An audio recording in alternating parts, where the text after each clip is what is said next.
La fille d'un chauffeur de taxi a osé vouloir épouser notre fils. Elle aurait dû connaître sa place. La voix stridente de Monique emplit la salle de réception nuptiale. Sous les yeux de 300 invités, la belle-mère saisit la mariée, Manon, par sa coiffure élaborée et la projeta violemment au sol. Le vin rouge, tel un présage sanglant, éclaboussa la robe d'un blanc immaculé. Le marié, Nicolas, se tenait là, tête baissée, sans prononcer un seul mot, statue de lâche complaisance. Mais le regard de Manon, lui, était d'un froid saisissant. « Et voilà, ça commence », murmura-t-elle si bas que personne ne l'entendit. Que se cachait-il réellement derrière cette humiliation publique, cette débâcle nuptiale orchestrée? La réponse allait bientôt secouer les fondations mêmes de la puissante famille Dubois. 10 minutes avant le début de la cérémonie, la salle somptueuse baignait dans une atmosphère de luxe feutré. Les lustres en cristal scintillaient de mille feux, projetant des éclats de lumière sur les murs lambrissés. L'allée centrale était un tapis de milliers de roses blanches, leur parfum délicat flottant dans l'air. Tout semblait parfait, un tableau de bonheur et d'opulence. Mais sur l'estrade, c'était le chaos. Monique, le visage tordu par la haine, avait ses doigts crochus enfoncés dans la chevelure de Manon. Les cheveux, si soigneusement arrangés par une coiffeuse renommée, étaient maintenant en désordre, des épingles à cheveux jonchant le sol comme des larmes de métal. Le visage de Manon se crispa de douleur, mais aucune plainte ne franchit ses lèvres. Une simple fille de chauffeur de taxi a osé s'infiltrer dans notre famille. « Tu es indigne », cracha Monique. D'une poussée brutale, elle envoya Manon s'effondrer sur le sol de marbre froid. La robe blanche s'étala autour d'elle comme un linceul profané. Un souffle d'horreur parcourut l'assemblée. Des smartphones s'élevèrent, leurs objectifs avides capturant la scène pour la postérité numérique. Assise sur le sol, Manon leva les yeux vers sa tortionnaire. On aurait pu s'attendre à des larmes, à des sanglots de désespoir, mais ses yeux étaient secs, d'une limpidité troublante. Au contraire, une étrange sérénité, presque prédatrice, se lisait dans son regard. Nicolas, son fiancé, se tenait à quelques pas, impassible dans son smoking sur mesure. Il restait silencieux, la tête toujours penchée, les mains enfoncées dans les poches, comme pour se distancier de la scène et de sa propre couardise. C'est alors que Léa, la sœur du marié, s'avança. Dans sa main, elle tenait une coupe de vin rouge. « Être pauvre n'est pas un crime, Manon, » dit-elle d'une voix faussement compatissante. « Mais s'approcher de mon frère par la tromperie, ça, je ne peux pas le pardonner. » À peine eut-elle terminé sa phrase qu'elle jeta le contenu de sa coupe sur la robe de Manon. Le liquide écarlate imprégna le tissu blanc, s'étalant comme une blessure ouverte. Les chuchotements s'intensifièrent parmi les invités. Ceux du côté de la mariée, une poignée de parents et d'amis, se levèrent, choqués. Ceux du côté du marié, la grande majorité, hochaient la tête et échangeaient des commentaires venimeux. On dit qu'elle est la fille d'un chauffeur de taxi. Exactement. Comment a-t-elle pu séduire le fils d'une famille si riche? Sûrement pour l'argent. Le murmure malveillant se propagea comme une vague. Manon entendait chaque mot, mais son expression restait impassible. À cet instant, la porte du fond s'ouvrit à la volée et un homme en uniforme de chauffeur de taxi se précipita à l'intérieur. C'était Jean, le père de Manon. Il était accouru, laissant un client en plan, après avoir reçu un appel d'urgence de sa fille. Manon. Jean monta sur l'estrade et aida sa fille à se relever. Manon prit sa main et se redressa lentement. Sa robe était ruinée, mais sa posture était impeccable, pleine d'une dignité royale. Monique ricana. « Regardez tous. Voici le père de la mariée, un chauffeur de taxi.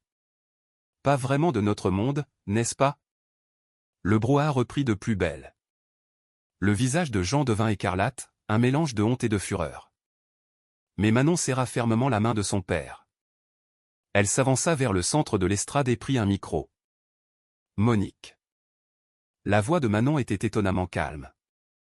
Pas de larmes, pas de tremblement. Souvenez-vous de ce jour à jamais. Est-ce une menace? Que peux-tu bien me faire? Se moqua Monique. Léa gloussa à ses côtés. Nicolas, lui, restait figé dans son silence coupable.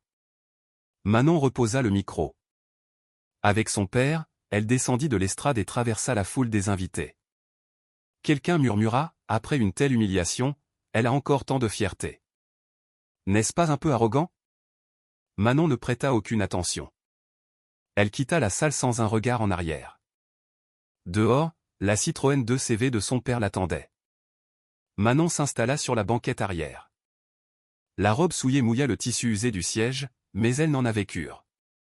Papa, tout va bien. Tout se déroule comme prévu. Jean regarda sa fille dans le rétroviseur. Manon lui offrit un sourire froid et dur comme l'acier. La voiture démarra. La salle de réception s'éloignait derrière eux, encore bruissante du scandale, mais Manon ne regardait que vers l'avant. À l'intérieur, Monique savourait sa victoire. Vous avez tous vu? Cette chose a failli devenir ma belle-fille. Un cauchemar. Les invités riaient, mal à l'aise. Quelqu'un la félicita. Monique était satisfaite. Elle ignorait que cet instant de triomphe était le dernier moment heureux de sa vie, que dès le lendemain, son monde commencerait à s'effondrer. Dans la 2CV, Manon sortit son téléphone et envoya un court message à son assistant. Lancer l'opération. Un seul mot. Mais ce mot allait sceller le destin de la famille Dubois. Une semaine plus tôt. Un restaurant étoilé au cœur de Paris. Monique était assise près de la fenêtre, un sac de grande marque posé à côté d'elle. Elle sirotait du champagne. Manon entra. Elle portait une robe simple, un maquillage léger. Bonjour, Monique, salua poliment Manon. Monique ne répondit pas, se contentant de la toiser de la tête aux pieds. Asseyez-vous, dit-elle froidement, presque comme un ordre. Manon s'assit en silence. Avez-vous reçu la liste de la dot? Monique sortit une feuille de papier de son sac. C'était la liste que Manon avait envoyée quelques jours auparavant. Qu'est-ce que c'est que ça? Il n'y a pas un seul article de marque. Que des appareils ménagers pratiques, un lit, un réfrigérateur, une machine à laver. Aux yeux de Monique, c'était pathétique. J'ai préparé des choses pratiques. Celles dont on a besoin pour une vie de famille. La belle-fille de notre famille apporterait ça? Le ton de Monique monta. Les tables voisines se retournèrent. Monique les ignora. C'est quelques centimes. Qu'avez-vous économisé sur le salaire d'un chauffeur de taxi? Quelle honte. Monique. Mon père travaille honnêtement. Honnêtement. C'est pour ça qu'il vit dans la misère toute sa vie. Monique frappa son verre d'eau sur la table. L'eau éclaboussa la robe de Manon. Je vais être franche, je suis contre ce mariage. Vous n'êtes pas à la hauteur de mon Nicolas. Manon resta silencieuse, écoutant calmement. Mais puisque mon fils insiste, j'ai donné mon accord. À une condition. Laquelle? Monique se pencha en avant. Que direz-vous aux invités au mariage s'ils vous interrogent sur la profession de votre père? Direz-vous qu'il est chauffeur de taxi? Oui, je comptais dire la vérité. Non. Monique frappa la table de sa paume. Les autres clients les regardaient ouvertement maintenant. Vous direz qu'il est homme d'affaires. Ne dites jamais qu'il est chauffeur de taxi. Compris? Le regard de Manon se glaça, mais sa voix resta calme. Mon père est un homme honnête. Je n'ai pas à avoir honte de son travail. Honnête? Oui, il est honnête, et c'est pour cela qu'il restera un moins que rien toute sa vie. Le ton de Monique devint acéré. Le directeur du restaurant s'approcha. Excusez-moi, mais les autres clients. Monique lui lança un regard furieux. Nous discutons. Ce ne sont pas vos affaires.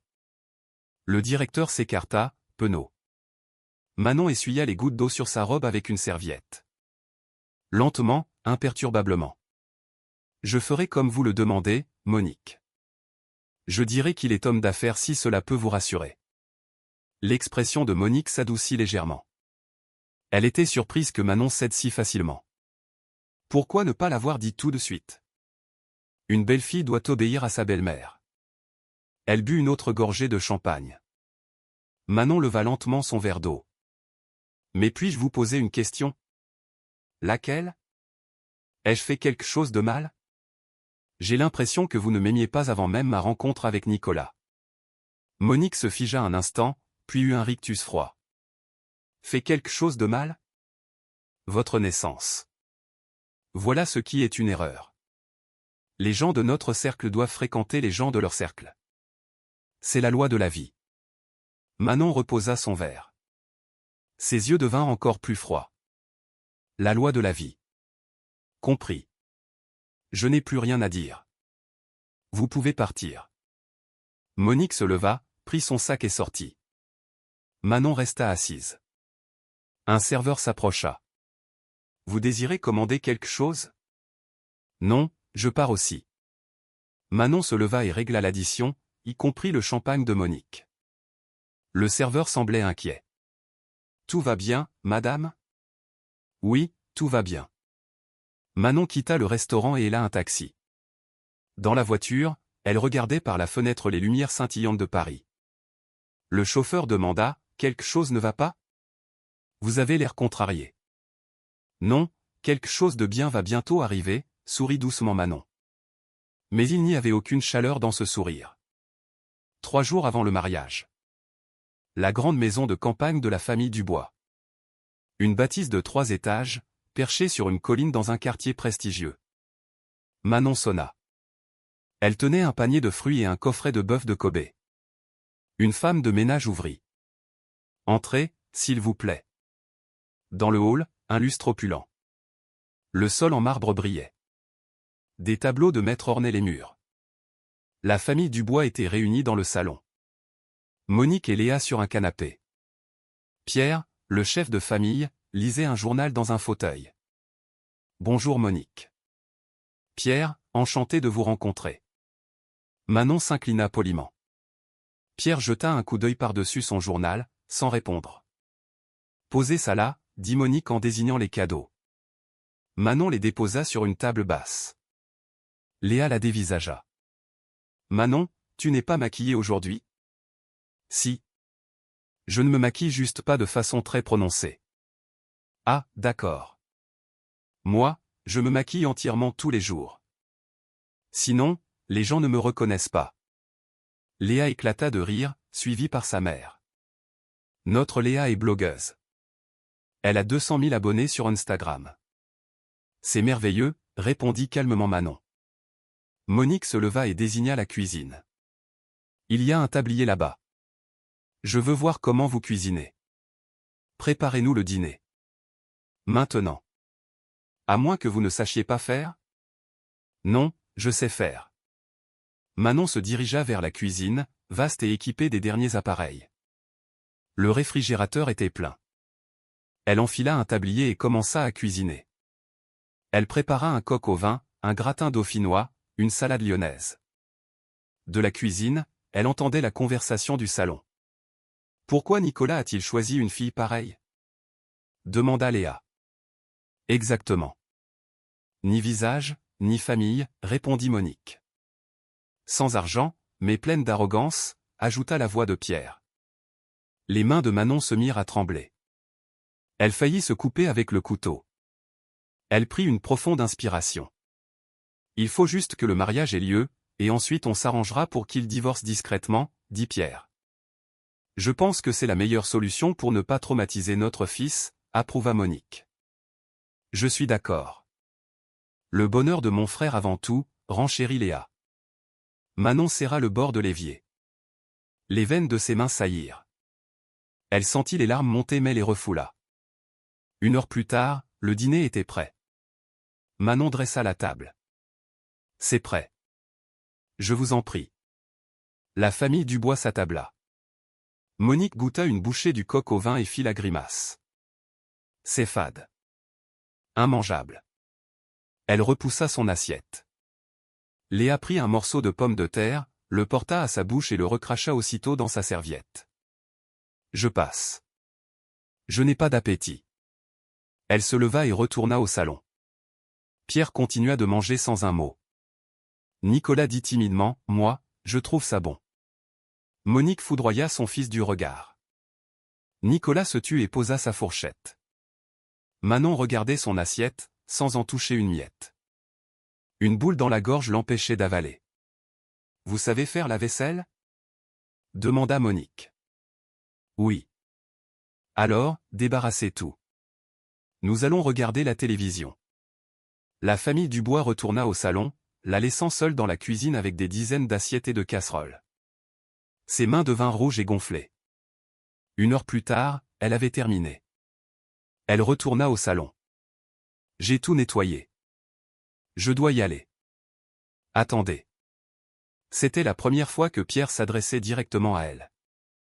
Asseyez-vous. Manon s'assit sur le bord du canapé. Quels sont vos projets après le mariage? Je compte travailler dur. Et m'occuper de Nicolas. Vous démissionnerez. C'est mieux. Il n'est pas convenable que nos belles-filles travaillent n'importe où. Ça nuit à notre réputation. Manon hocha la tête. Quand prévoyez-vous d'avoir des enfants? Nous en discuterons avec Nicolas. Il vaut mieux en avoir vite. Plus tard, ce sera difficile. Pierre reporta son attention sur la télévision, signifiant la fin de la conversation. Manon se leva. Alors, je vais y aller. Au revoir. Personne ne répondit. Manon traversa seule le hall, mit ses chaussures et sortit dans l'air froid de la nuit. Elle marcha jusqu'à un endroit désert et sortit son téléphone. Appela son père. Pas de réponse. Sûrement avec un client. Elle s'assit sur un banc. Pour la première fois, les larmes coulèrent. Silencieusement. 10 minutes plus tard, elle essuya ses larmes, se leva et héla un taxi. Le matin du mariage. La suite de la mariée. Manon était assise devant le miroir. Le maquilleur apportait les dernières touches. Vous êtes incroyablement belle. Le marié sera ébloui. Merci. On frappa à la porte. Monique entra, suivie de Léa et de quelques invités. Merci pour votre travail. Pourriez-vous nous laisser 1 minute? Dit Monique au maquilleur. Il sortit, perplexe. Monique s'approcha de Manon. Regardez notre belle-fille, mesdames. Qu'en pensez-vous? Les invités la jaugèrent de regards froids. Oh, elle est très ordinaire, je trouve, dit l'une. Oui, je m'attendais à mieux, ajouta une autre. Et on dit que son père est chauffeur de taxi, glissa Léa. Un silence s'installa. Une véritable histoire de Cendrillon, ricana une femme. Manon restait calme. Monique se pencha à son oreille. Après la cérémonie, vous signerez un contrat. Un contrat stipulant que vous ne toucherez pas un centime du patrimoine de Nicolas. Si vous ne signez pas, j'annule le mariage sur le champ. Manon se tourna lentement vers elle. Pourquoi faites-vous ça? Pourquoi? Qui es-tu pour prétendre à notre fortune? La fille d'un simple chauffeur de taxi. Manon prit son rouge à lèvres et en réappliqua une couche parfaite. Sa main ne tremblait pas. Je ferai comme vous le demandez, Monique, répondit-elle calmement. Bien. Sage décision. Monique semblait satisfaite. Nous revenons avant la cérémonie avec le contrat. Elles sortirent. Manon se regarda dans le miroir. Maquillage parfait, robe parfaite, coiffure parfaite. Mais son regard était de glace. Elle sortit son téléphone. Préparez-vous. Attendez mon signal. La réponse fut instantanée. Compris, Madame la Présidente. Manon reposa le téléphone. Bientôt, la fin, se dit-elle. 30 minutes plus tard, Monique revint avec les documents. Signés. Ici et ici. C'était une renonciation à tout héritage et à toute pension alimentaire en cas de divorce. Manon signa, Manon Jean. Monique récupéra les papiers. Maintenant, la cérémonie peut commencer. Êtes-vous prête? Oui. Manon se leva. Ah, et après la cérémonie, vous partez immédiatement en lune de miel. 1 semaine sans contact. Compris? Bien. Dans le couloir, son père, Jean, l'attendait, mal à l'aise dans son smoking de location.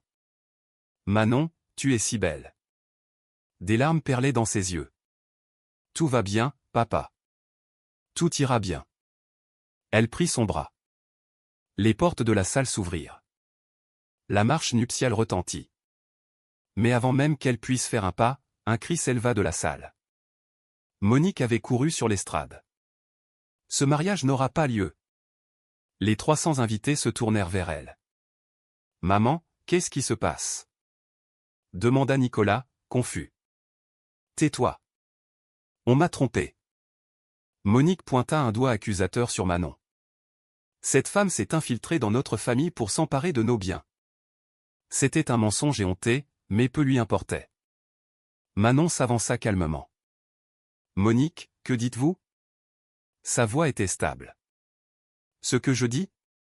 J'ai tout découvert sur toi. » Monique s'approcha et la saisit par les cheveux.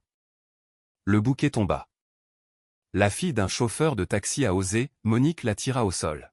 « Maman, arrête !» cria Nicolas, sans bouger.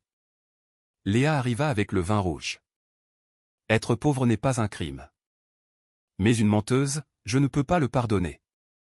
Et elle vida le verre sur la robe. La porte du fond s'ouvrit. Jean entra en courant, dans son uniforme. Les murmures redoublèrent. Il aida sa fille à se relever. « Tu vas bien ?»« Tout va bien, papa. » Monique ricana. « Regardez tous. Le père chauffeur de taxi. » Des rires fusèrent. Manon prit le micro. Monique. Souvenez-vous de ce jour à jamais. Puis, elle quitta la salle avec son père, la tête haute, traversant la foule silencieuse et les murmures méprisants. Dehors, dans la Citroën 2CV, elle sourit froidement. « Papa, tout va bien. Tout se déroule comme prévu. » Elle envoya son message, lancer l'opération. La réponse, à vos ordres, Madame la Présidente. Le lendemain matin, à 9 h, le téléphone de Pierre sonna. « Pierre, c'est Nicolas, le directeur de la banque. Nous avons un gros problème. Notre siège a ordonné le remboursement immédiat de votre prêt de 50 millions d'euros. » Quoi ? L'échéance est dans 2 ans. Je ne sais pas, monsieur. C'est une décision soudaine venue d'en haut. L'appel se coupa. Un autre appel. Un partenaire commercial. Pierre, nous rompons notre contrat. Pourquoi ?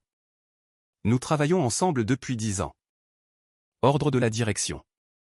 Le visage de Pierre pâlit. Monique descendit. Chérie, que se passe-t-il ? Le téléphone sonna à nouveau. Le propriétaire de leur bureau. Pierre, nous résilions le bail. Le bâtiment a été vendu. Le nouveau propriétaire exige que vous libériez les lieux sous une semaine. Qui a acheté ? Un investisseur anonyme. La sonnette retentit. C'était le fisc. Inspection fiscale spéciale. 5 inspecteurs entrèrent. Léa descendit en panique. Son téléphone sonna. Le propriétaire de sa boutique. Le bâtiment a été vendu. Le nouveau propriétaire a multiplié le loyer par 10. Nicolas entra, livide. Ma voiture a disparu. La société de leasing l'a reprise. Ils disent que notre compte bancaire est gelé.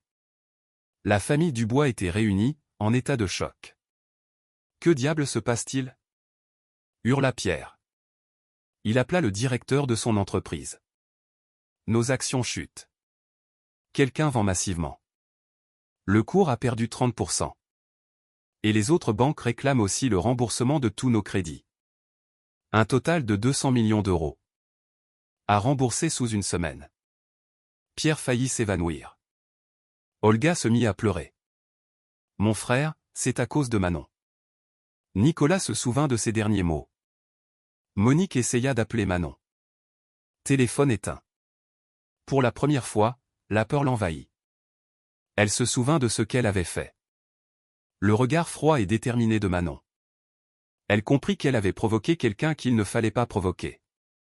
Une semaine plus tard. La famille Dubois avait été expulsée de leur maison. L'entreprise était en faillite. Ils vivaient dans un petit appartement dans un village en Provence. On sonna à la porte. 3 personnes en costume cher. Service juridique du groupe Aurore. L'homme tendit une carte de visite. L'une des 10 plus grandes entreprises du pays.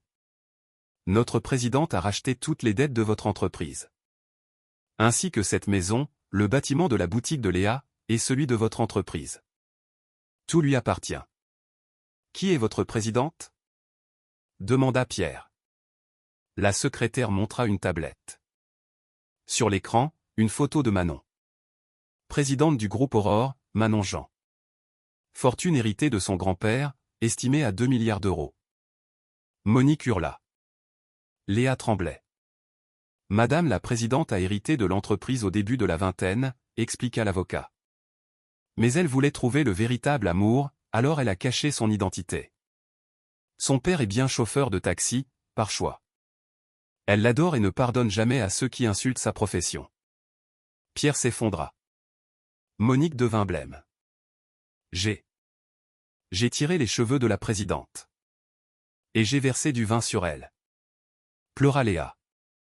Nicolas était anéanti. Madame Manon aimait sincèrement Nicolas, continua la secrétaire. Mais vous avez piétiné son père, elle-même, et sa sincérité. Votre dette totale s'élève à 300 millions d'euros, dit l'avocat. Vous avez 2 semaines pour rembourser. Monique les supplia. Laissez-moi voir Manon. Je m'agenouillerai. La secrétaire la regarda froidement. Vous avez demandé à Madame Manon de s'agenouiller au mariage, n'est-ce pas? Maintenant, vous comprenez ce que cela signifie. Ils partirent. Monique s'effondra en sanglotant. Nicolas attrapa son téléphone. Il appela Manon. Elle décrocha. Allô? Une voix calme. Manon, c'est moi. Je sais. Pardonne-moi, je suis tellement désolé. Les excuses sont inutiles. J'ai pris ma décision. S'il te plaît, recommençons. Recommencer, Nicolas?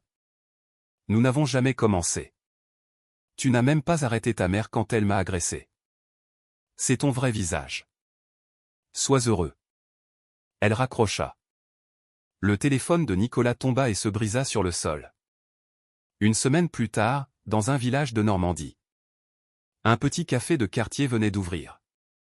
Le coin de Manon. Manon, en tablier, se tenait derrière le comptoir. Un homme entra, la quarantaine, un sourire chaleureux. Bienvenue. Vous êtes la propriétaire? Oui. Un café américain, s'il vous plaît. Manon prépara le café avec soin. L'ambiance est agréable ici. Merci. J'ai ouvert il y a 1 mois. Un nouveau départ. Elle lui tendit le café, avec un petit cœur dessiné dans la mousse. Délicieux. Ils échangèrent un regard. L'homme sourit. Je suis professeur de dessin dans l'école voisine. Je reviendrai souvent. Je serai ravi. Manon sourit aussi. Un sourire sincère. L'homme s'assit près de la fenêtre. Le téléphone de Manon sonna. C'était son père. Papa. Manon, il y a des clients aujourd'hui? Oui, plus que prévu. C'est bien. Je prépare le dîner. Elle raccrocha, le cœur en paix. Le professeur de dessin se leva. Je repasserai la semaine prochaine. Votre café est vraiment excellent. Comment vous appelez-vous? Manon. Manon. Joli nom. Moi, c'est David. Ils se serrèrent la main. Une poignée de main chaleureuse. Un vrai commencement. Le soir, Manon ferma le café. La Citroën 2CV de son père l'attendait. Comment s'est passée la journée? Bien, papa. Très bien. Je suis fier de toi. Et moi de toi, papa. C'est grâce à toi que je suis là. La 2CV s'éloigna dans le crépuscule. Manon savait que le vrai bonheur ne venait pas de l'argent, mais de la sincérité. La famille Dubois avait ouvert un petit stand de crêpes avec les quelques milliers d'euros qui leur restaient. Monique se levait à l'aube pour préparer la pâte.